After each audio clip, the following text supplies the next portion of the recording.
Hello, collective listeners. On today's episode of the Samson Strength Coach Collective, we have Natalie Portwood from the University of South Dakota.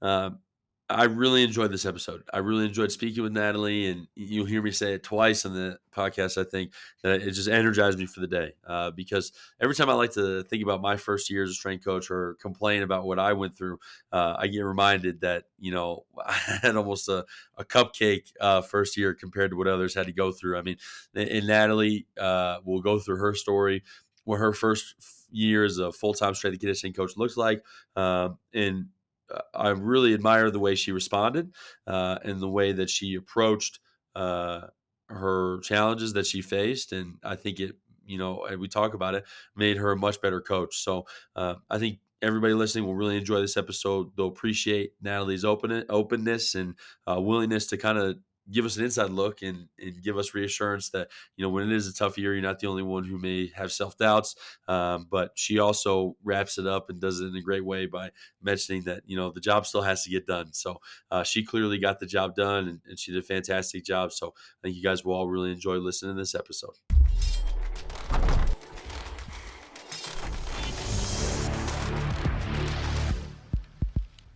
What's going on, collective listeners? On today's episode of the Samson Strength Coach Collective, we have Natalie Portwood. Natalie, welcome to the show. Connor, thanks for having me. Of course, absolutely. Natalie's already on my good side as a host because I asked her if there's anything she wanted to talk about. She gave me this incredibly detailed list, so I'm really excited to get into what we can go through. But already crushing it so far, so thank you. I appreciate that. It makes it easier for me.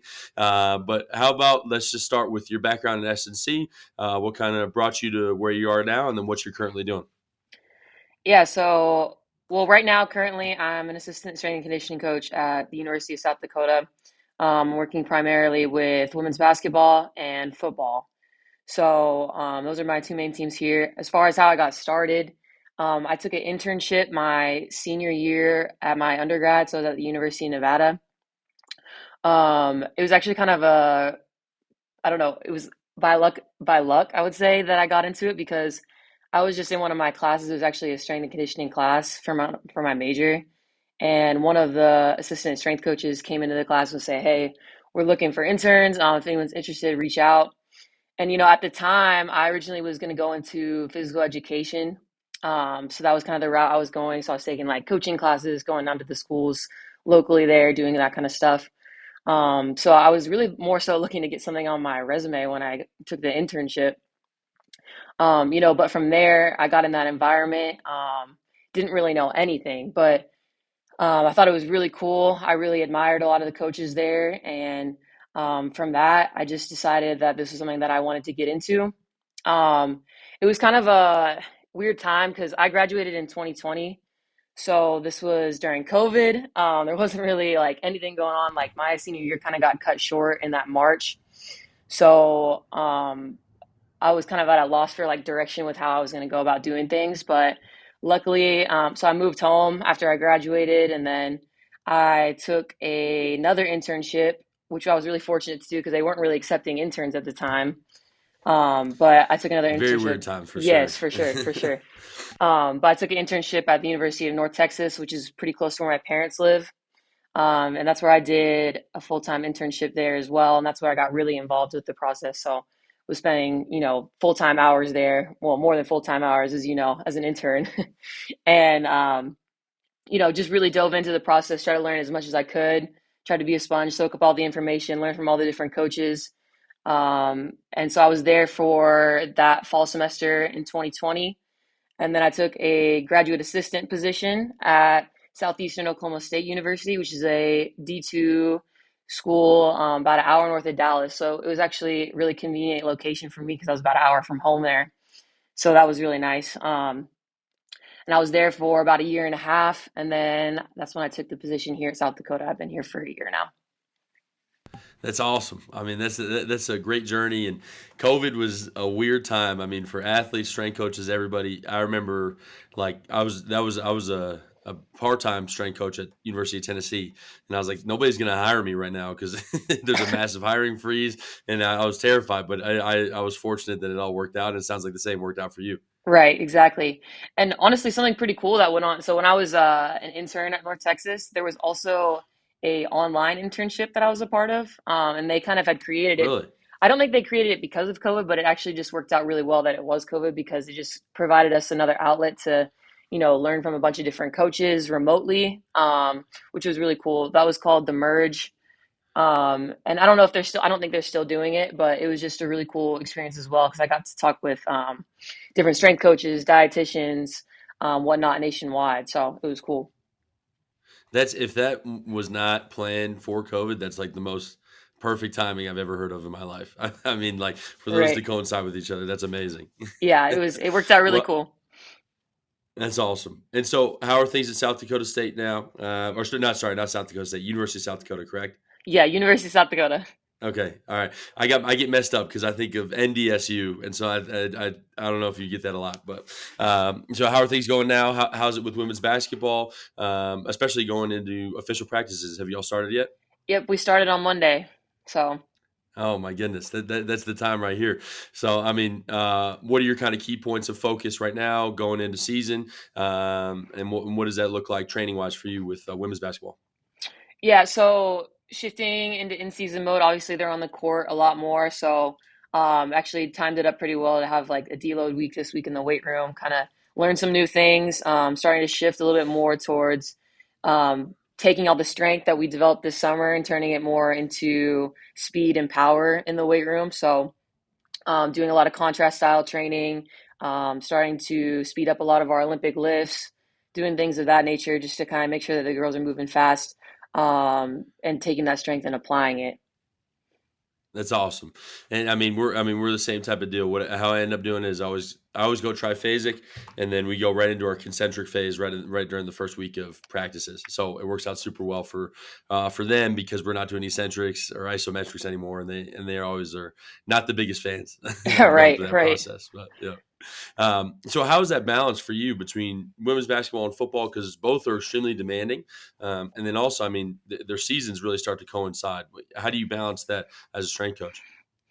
It can be a lot sometimes. Honestly, like the lifting part of it isn't as crazy as the practice involvement part of it. So like typically like I'll be sprinting from the outdoor practice field back inside to warm up women's basketball. So I'm, just trying to be at a lot of different places at the same time. So sometimes that can get a little dicey, but honestly, it's worked out pretty well. Like I kind of forgot how hectic it can get, but this week kind of reminded me a little bit of how I'm just pulled a lot of different directions. But I just try to make sure that, I'm there for both teams as well. Like not trying to take away from either one of them, but just trying to make sure that, I can still give them all the time that they need, in terms of like practice, getting prepared, warming up, stuff like that.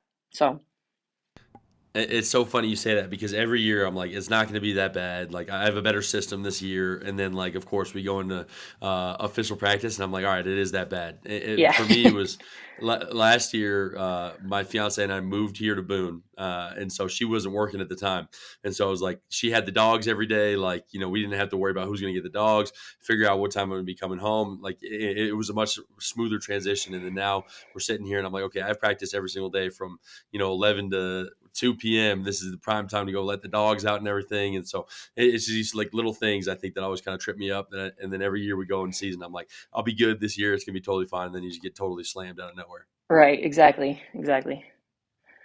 Okay. And so we talked about last year, it seems like you said you went through a lot of kind of season ending injuries with your team.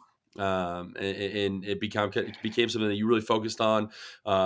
What was the thought process behind the changes you made, and then what were the changes you made, and what kind of went all into that process for you? Yeah. So when I first got here, there were two girls. One had tore, it was ACLs galore.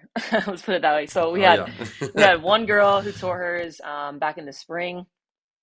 We had one girl that just tore hers like a week before I got there, or 2 weeks before I got there. Awful, And awful. then we had two girls that tore theirs in October, so like that first like month of practice, or well, it was. I think actually we had started playing a couple of games, so it was like November. So still early season, like not in regular conference games, but um, really unfortunate because it's so early on. Some girls that were definitely going to get some playing time were just all of a sudden out. So coming from a spot where we didn't necessarily have like a huge roster to begin with. Now we've got four girls that would have seen the court a good amount that are just completely out. Like there's no question That's of them crazy. returning. So it was really tough. I mean, it was tough from a practice standpoint for the girls, like only having, 10 girls to practice with. Like you're getting a rep every single time. Like it's so hard for them. So not only were practices having to be a little bit shorter to just kind of compensate for that, but it was tough in games too. So they were in incredible shape, I'll tell you that. But Oh, I bet they were. they were. But it was a struggle. Like we talked about it a lot, myself and the coaches, as well as myself and my boss. Like we just talked about like all the different like aspects of it. Like how did this happen? Why is this happening? Why us? Like we're just trying to figure all that out.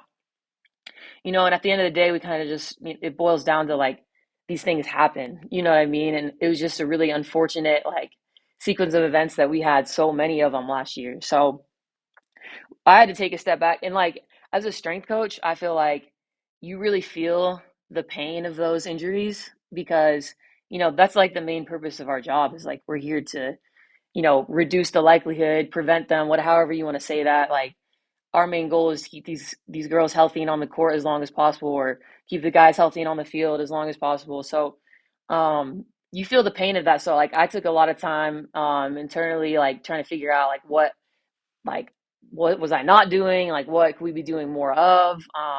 Those kind of questions definitely were in my head a lot.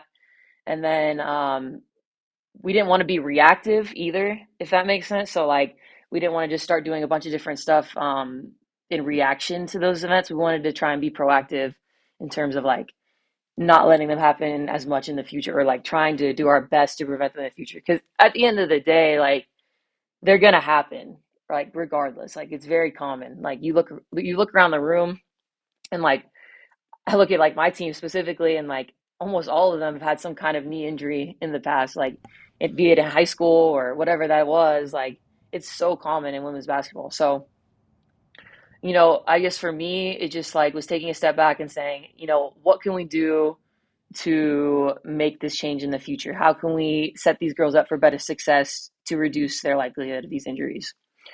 So, luckily, our university is partnered with Sanford Medical, which is they're based out of Sioux Falls, I believe, is their main spot, but they have a lot of resources for athletics, which is really nice. So they have what they call the field house up there, where they have a lot of physical therapists, sports physical therapy, where they do a lot of stuff with athletes. And then they also do a lot of pre testing.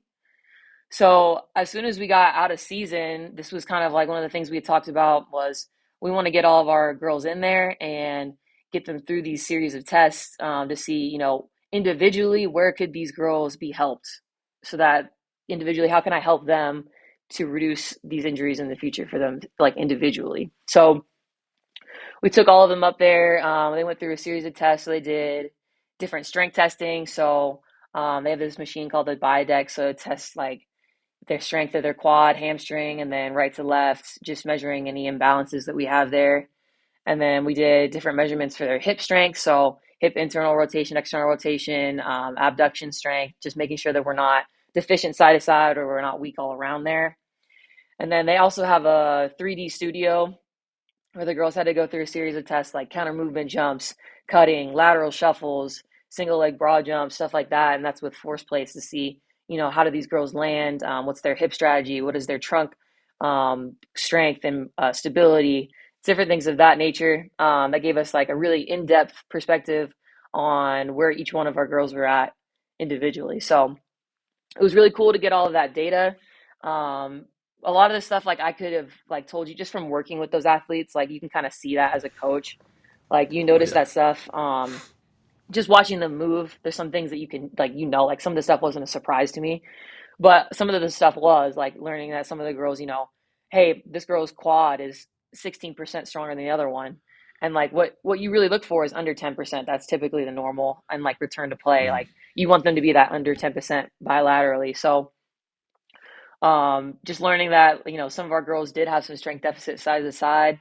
Um, some of them, don't have great jumping and landing strategies. So like they land really stiff, or they tend to fold over quite a bit, stuff like that. and then some of them didn't have the greatest cutting strategies, change of direction type stuff. So taking all that information, what we did with that was I kind of sorted them into groups. So this summer, in addition to our regular training schedule and like their regular practice schedule, whatever that was this summer, we also were doing injury prevention groups, is what we were calling them. So based on their individual needs, I had four different groups.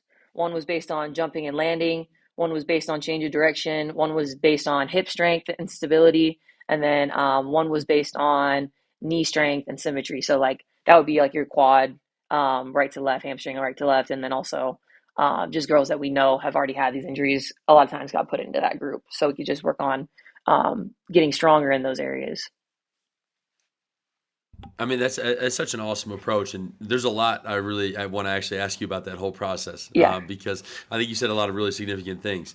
The first thing that comes to mind for me is, and it's tough because I think as strength coaches, it's always like, you know, I think we take on a lot of that emotional burden, like you're saying, and then the team also talks. Like I was even yesterday with one of our teams. They had some common injuries occur. I don't work with the team, but I was just walking through the hallway and I heard them talking to each other about what they were doing in practice and what was going on, and basically what their thoughts were of what occurred with these injuries and what made them happen over and over again. And so, did you notice that the team kind of had this conversation amongst themselves? Did you ever see anything like that? And then, did you also notice? I mean, because I think the biggest thing to me is you addressed it directly over the offseason, right? You gave them confidence, and I think that's one of the biggest things is if something does occur, even if it's something that is out of your control, because a lot of times it is, you still directly addressed it and gave them that confidence. So, do you feel like they kind of had those conversations when those injuries all occurred? And then do you feel like they had a renewed confidence after going through that summer training session, specifically those special groups that you had?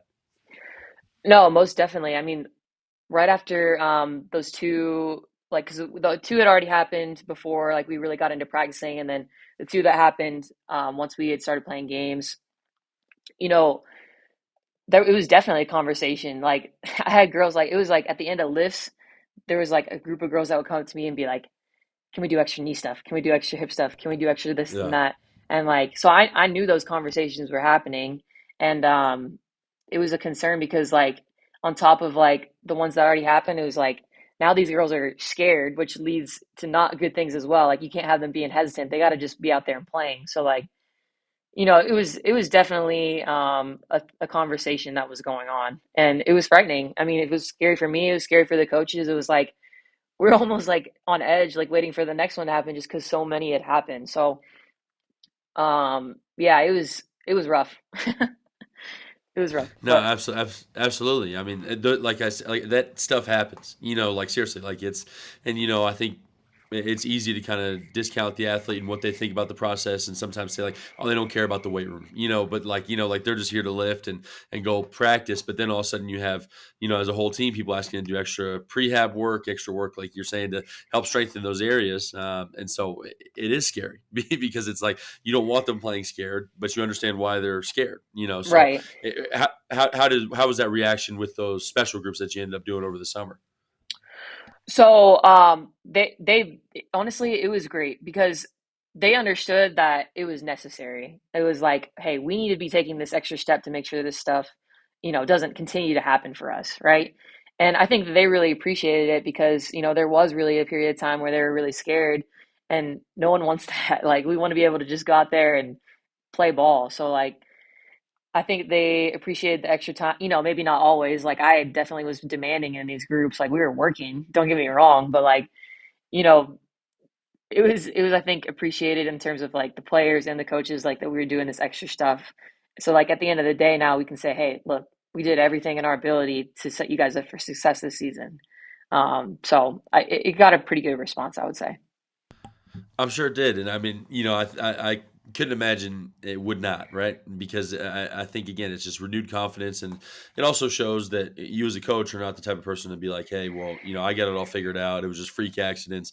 We'll be fine." Like Hmm. you're directly addressing their needs, and I mean, even like, I mean, I absolutely believe in what you're doing, but even if it was just a placebo effect, like, Right. I'm sure it would help them out because it's more confidence in what they're doing. So that's awesome. Okay. And so one other thing that you mentioned in there, I think is really, really important. I think every strength coach goes through, and I'm glad that you brought up this topic because you take on a lot of that emotional weight yourself, right? And I'm Right. sure the two ACLs that occurred before you even got there, I'm sure those added up, right? And your emotional toll as well. And so you talked about pulling yourself out of that hole. What did that process look like? What were things that you did to kind of change your mindset and be able to get out of that hole? Yeah, so I mean, when it first happened, like I don't know, like was like up at night thinking about it. Like I don't want to say I was like losing sleep, but like I was losing sleep a little bit because it was on my mind very heavily. So for me, Absolutely. I think, conversations with other coaches helped me out a lot. So like with my current boss, Cleet, him and I talked a good amount. He's like, listen, like this is not your fault. You've been here for 2 seconds, first of all. But it was just like one of those things where I had to realize like, hey, these things happen. Just what are you gonna do so at the end of the day you can feel good about your contribution and know that you did everything in your power, moving forward. So kind of pulling myself out of that at the moment. Like I added some stuff into the warm up as well. And like I said, like I was really trying not to be reactive to the situation because I didn't want to change everything that I'm doing to try and focus on this one thing because at the end of the day, we're performance coaches as well. Like we're here to, improve their ability on the court, get them stronger, get them more resilient. Yes, all those things. So I didn't want to just completely shift gears and change everything that I'm doing, right? At the end of the day, like I still had trust in my program and what we were doing there already. But it was like, okay, how can I make changes right now that are going to make me feel a lot better about what we're doing? So it was just, sprinkling a couple of different things in there as well, like changing a little bit with the warm up, adding some more like in place, like strengthening type stuff in the warm up because, you get that 10-minute block every single day with them pre practice. How are we going to optimize that 10-minute block? So, it was just adding a couple different things in there that I felt were really going to help, like strengthening hips, just making sure that we're activated, stuff like that before practice, before games, whatever that is. And then, like, as far as in the weight room as well, doing some extra stuff. Like, we do different pre work every single time before they come in, like before we start the warm up. So, I added a couple things in there as well, something that they do every single time they come in. And then a couple different, like, specific strengthening things as well that I added in to the workouts. So, those are kind of some of the I things. really Yep, go ahead. Go ahead. No, sorry. Like for Uh, me, I, all right. sorry. Oh, no, no, Love no. The that. Love delay that. gets people sometimes. You go ahead. You go ahead. I'll be quiet. Okay. No, I mean, just for me, it was just like, making sure that we were doing those things, checking those boxes, and not just checking them, and making sure that we were doing them to a high quality, a high level, so that, we could get the most out of them. No, absolutely. I think what you was such an important point that you bring up too is not being reactive to the situation. And I think I always look at the psychology side of things too. And I think if your team sees you completely change everything, then I think it's just going to add more to the stress of the situation. It's an already stressful situation. All of a sudden, it's like, yeah, well, we're going to do everything completely differently here. So, I mean, that's one load on the body because they're having to learn new movements or they're having to do new things that they haven't done before in season, which is, I mean, I try to stay away from changing lifts as much as possible in season. Hmm. And then two, it's also the new psychological load of, okay, well, now I have to spend this time and energy learning new things. I have to do new things. And then also, it would make me nervous too if I was an athlete. If Hmm. all of a sudden this was happening, and then our strength coach just completely changed everything up. So I really appreciate your point about that because I think that's so important to stay solid for the athletes, and then show them, hey, I'm addressing this, but we're not freaking out, because if we were freaking out, then I would just, again, like you said, internally you could be a little bit, but you have to be kind of solid on the outside for the team. So that's awesome. Um, Wow, and I mean, it's such a tough process too. I can only imagine, like, especially if it's your first couple of weeks, like you're like, man, like putting all that on yourself. And I remember I had something very similar happen. We had an Achilles, my first year at Texas Tech with the team. I was there for 2 weeks, and the Achilles happened, and like, so I'm like beating myself up, and everything. And I called one of my mentors, and it was so funny, and she's amazing. I love her, and she was, well, like, first of all, like, are your girls strong? I was like, yeah. And she goes, well, you didn't do that. they've been lifting with another coach for a full 3 years at this point. So you can't claim any of the benefits from your program or anything that you're seeing from your program unless you've really been working with them for a year. And then she also brought up the flip side of that, which is like you also can't really put a lot of the injury stuff on you because, again, you haven't been working with them. It takes a long time for your system to really develop and get put into that process. So I'm sure it was stressful for you because I've been in a similar situation, not to that extent, but I appreciate your openness about it because it is something that happens within sports and it's really hard for strength coaches to deal with. I really appreciate that. And so there was another situation, yet another one, all right, that we talked about where you ended up having to become the head strength coach for, what was it, 4 months? Yeah, it was well, it was definitely 2 months. And Okay. then like the involvement of our head coach, like he started to kind of, come back in where he could. So, but yeah, Well, take me through this whole deal. I want to hear all about it. yeah. So, and I talked to Cleet about this. He told me it was fine. I could kind of talk about like, his situation in this, but this was December of last year. We're going into like a little bit of a downtime with football, like they're all home on break. So Cleat, he was going in to get a hip replacement.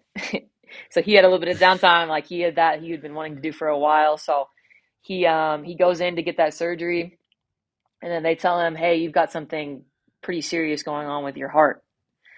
So Wow. yeah, it was like really shocking for him. Like it went in from, "Hey, you're going in to get your hip replaced," and now it's like you have to have open heart surgery, or you may not be alive for much longer. It was really insane. Wow. Yeah. So um, it was one of those things where I was like, okay, he's got to get this done, and he cannot be around, like, period. Like this is like his life and his health like at stake here. Like he cannot be involved. That's what the doctors told him. So um me being the second in charge in terms of football, that put me up next. So I was in turn the head strength and conditioning coach for football for the off season training. So Wow. it was a crazy turn of events. I mean, I've been here at least for a semester already, so I'd gotten to know the guys a little bit, got to help them out with their season, working with them through practice. So I got to, at least develop relationships with them at that point. So it wasn't like I didn't know the guys. And like on that same note, like I had been involved with our system of training for, that semester. So I kind of had an idea of, what we had going on. But at the same time, I had never seen cleats off season training before. So Yep. in a way, That's exactly what I'm thinking in my head. I mean, no, it was like, and he did a really great job of explaining everything to me. Like, I asked so many questions. Like, I felt like I was really ready as soon as like I started, but like, it's almost like giving a report on a paper that you didn't write. You know what I mean? Like, you read the yep. paper, but like deep down, like you didn't write that paper. So like, some of the things that like the guys would have questions to me about, I would be like in my head, like I would be like, I don't know how he specifically wants this done. Like, things that I didn't think to ask of beforehand. I had to kind of Yep. figure that out on the fly, and you know, I kind of made it my own in some ways, like just because like that was just in the spot. Like I can't just ask Clee, like he's not there. So like I kind of had to take the program for what it was. Put my own spin on it in some ways, in ways that like I felt comfortable with in coaching, and how I like saw it working really well, in terms of like just making sure that we were getting through things efficiently, stuff like that. So yeah, like I don't know, I just I was in charge of like running all of that. So I had a couple interns with me. I had a couple GAs, and we had one assistant at the time who ended up leaving actually shortly after the off season started. So we were Oh really my short goodness. staffed. We were really short It- staffed. you're just going 12 rounds with off-season football. I mean, this is insane. No, I know. It was. But luckily, I mean, we have a really great group of guys in terms of like our senior leadership. The guys knew the system more than I did with a lot of this stuff. So like they were Mm, really cool about helping me out with it. They understood the position that I was in, and like they would definitely help me out if there was like a question mark on anything. And then in terms of like self-policing the group, they do a really great job of that as well. Like, there's only one of me, but there's 40 of them in a group, and 10 of them that are pretty solid leaders. So they did a really great job of like helping their teammates out as well, and like in terms of like movement stuff, in the weight room stuff, like because I can only keep my eyes on one person at a time, two people at a time, And even then, it's like you're multitasking, you don't see everything. So like just having, Yep. a series of coaches in the room, player led coaching was really great as well. So that helped me out a lot. I mean, that's a sign like of such a good program, where essentially if you can leave, right, and the athletes can run it themselves and they can go through that process. I mean, that shows that one, you've coached it, and two, the athletes are really bought in and they really enjoy the program and they can. And I mean, to me, it's just a perfect sign, and like I think that's what a lot of strength coaches strive for, right? Is that we're at the end of the day, like after going through a year, 2 years of your program, athletes just can come right in. You can say what's up. You can, ask them about how they're feeling, and then kind of check in with them, and they can just run the program themselves. So that I mean that's a testament to Cleat's program. I mean, but then also, I mean, a testament to you because this is like the most insane first year I've heard of. I usually like to brag and say like I've had a crazy first year because I mean I went through a coaching change like within my first month, but like that's like I mean, toddler stuff to compare to what you were dealing with. So, I mean, how did you manage all that? What was, I mean, like, first of all, how was your vacation afterwards? It must have been like the best vacation of your life because you actually took time off. But I mean, how did you manage all that stress while you were going through that? It was interesting. So like once we found out about, Cleats deal, I had like 2 weeks to kind of prepare myself for that first day of training.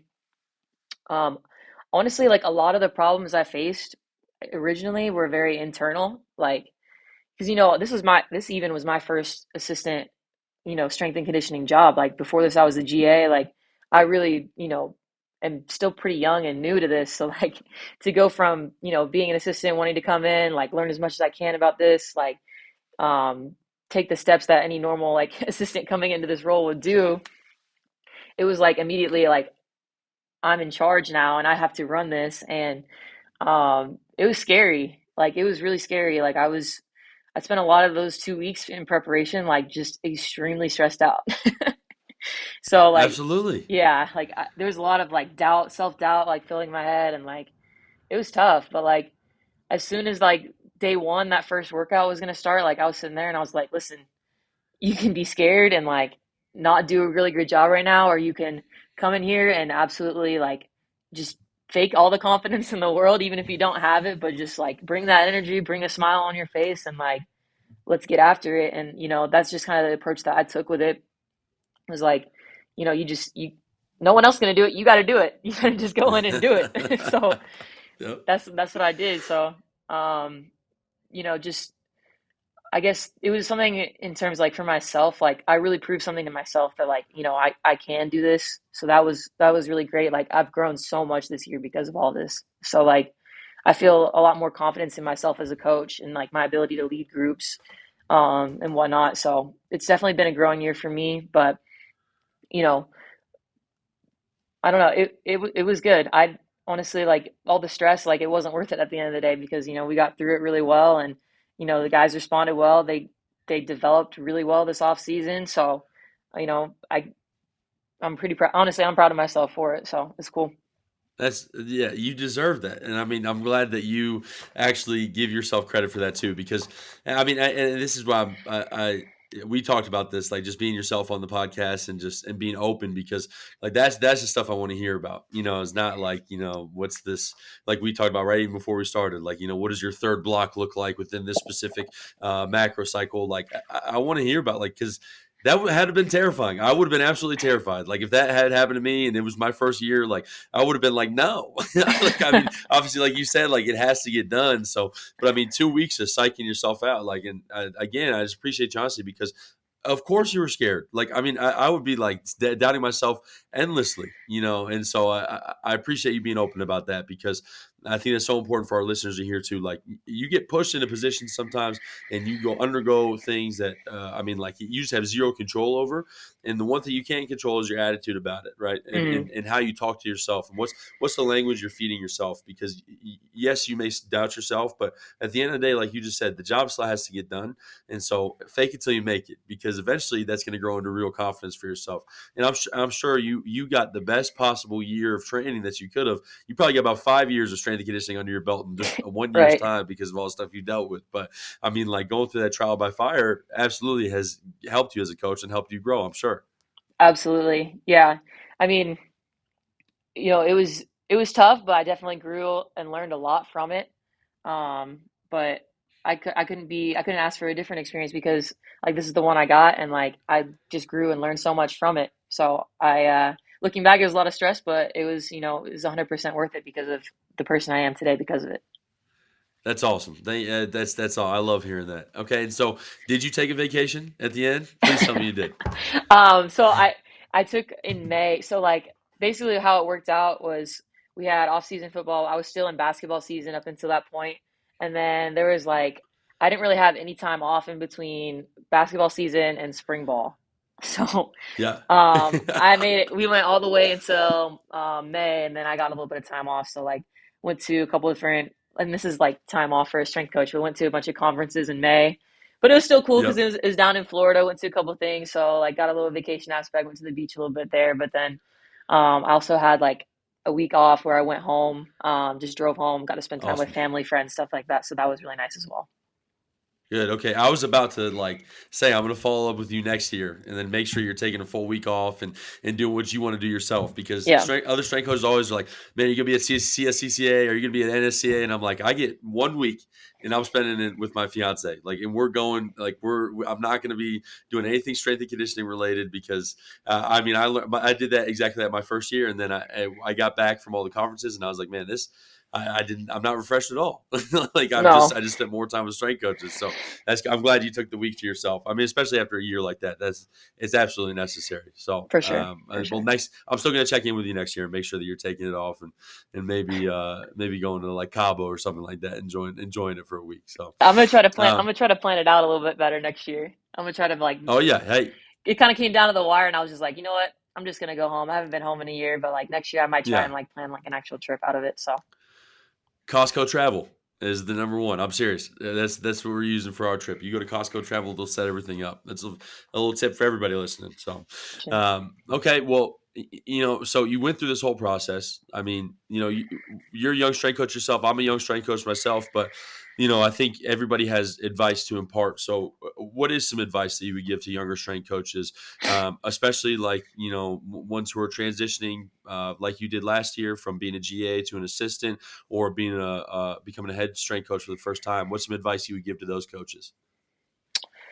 Yeah, so I guess like for young strength coaches, you saying like in their transition phase from GA to assistant, or just in general? Yeah, or just general advice, whatever you'd like to impart.